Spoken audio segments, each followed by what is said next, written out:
isa nang hinarap ang mga intriga tungkol sa kanila.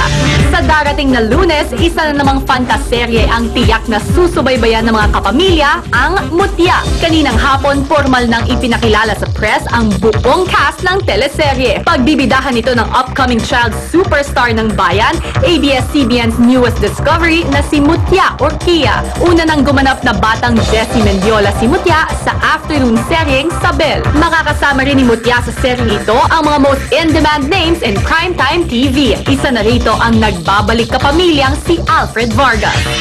I am very happy to be here. Mutya is about family.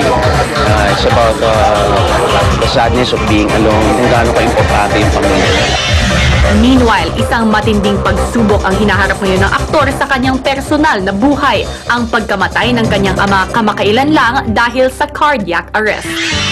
I've done 100 roles na meron kang death scene sa ospital, naiiyakan mo yung tatay mo, nanay mo. Pero pag sariling ama mo na nangyari, iba pa rin ang feeling. We have to move on and accept life as it is. Ang isa naman sa mga cast ng Mutya na si OG Diaz sangkot din ngayon sa isang intriga. Ito ay dahil sa kanyang mga naging mainit na opinion sa Twitter at pahayagan patungkol sa international singing sensation na si Charisse. Si Charisse, tinuit ko. I personally apologize kung siya man ay nasaktan sa mga naging opinion ko. Kung babalikan niya ako ng sagot, maraming salamat. Kung hindi, ang importante siguro nabasa na. Nag-opinion ka, kasi opinion ko yun, democratic country naman tayo. Kung feeling ng iba na hindi ako naging responsable, kung feeling ng iba, hindi ako naging sensitive, kaya nga ako humihingi ng dispensa. Kung ayaw pa rin tanggapin, wala na ho akong magagawa. Kanina, nagbigay naman ng pahayag ang ina ni Charisse tungkol dito. Ayon sa kanya, hindi raw masisisi ni OG ang mga fans, lalo na ang Chasters, kung magalit ito sa kanya at hindi tanggapin ang apology nito. Dagdag pa nito, ang opinion din ng mga fans patungkol sa isyong ito ay dapat ding galangin ni OG. Ako'y naniniwala na lahat ng bagay ay dumadaan. Sana ay maayos din ito between Charisse and OG na pareho nating mahal dito sa ABS-CBN. Hindi ba? Kay Alfie Vargas naman, Alfie, if you're watching or if a member of your family is watching, my apologies. Hindi ko na... I personally also only found out when I did the voiceover. Alright, hindi natin alam na pumanaw ang kanyang ama. Alfie is very close to us dahil nung nagsisimula yan dito sa ABS-CBN, estudyante ko pa yan. And remember, he starred in the film that we produced for Cinemalaya, ang Paglilitis ni Andres Bonifacio. He's a brilliant actor. Yes, welcome At back, atinista. Alfie. Yes. Diba? Okay, alright. Yeah. Mula sa isang seryeng pinagbidahan ng super cute na si Mutya, ito naman ang isa pang cute na nagsa-celebrate ng kanyang birthday, si Cyril Manabat. And since it's her birthday, syempre, sunod-sunod ang sorpresang dumating para sa kanya. Happy birthday, Cyril! Now na. Cyril Manabat, overwhelmed sa mga natanggap na sorpresa for her birthday. Kahanga-hanga ang ipinapakitang love and dedication ni Cyril sa kanyang mga ginagawang projects.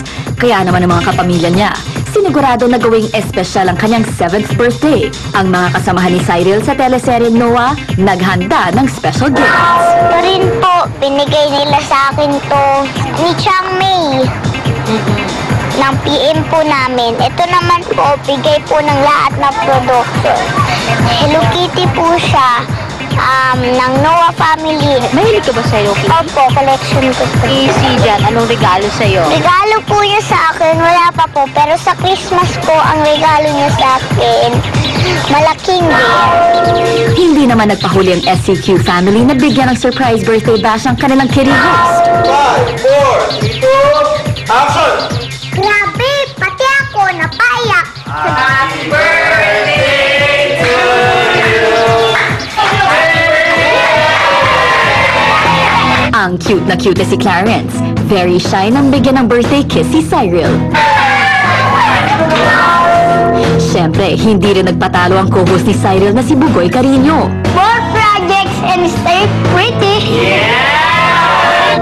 Bigla po silang dumating habang nagtitik. Hindi ka naman naiyak kanina. Medyo po.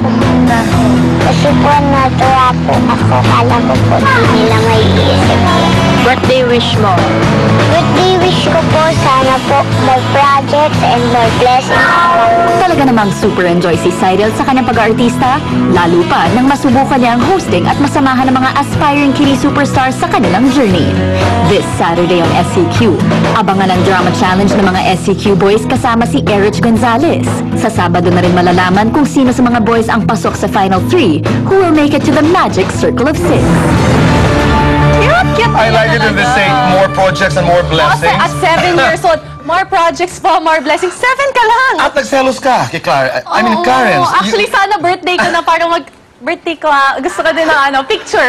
At saka, Oo, merong, Clarence. ito naman may acting exercise with Erich. Naalala ko naman nung panahon nila Erich when they used to do acting exercises with movie stars. Yes, Star Circle Quest. So, umiikot talaga. It's a cycle. Ang galing Ika nga. talaga. But congratulations to the Star Circle Quest kids. Okay.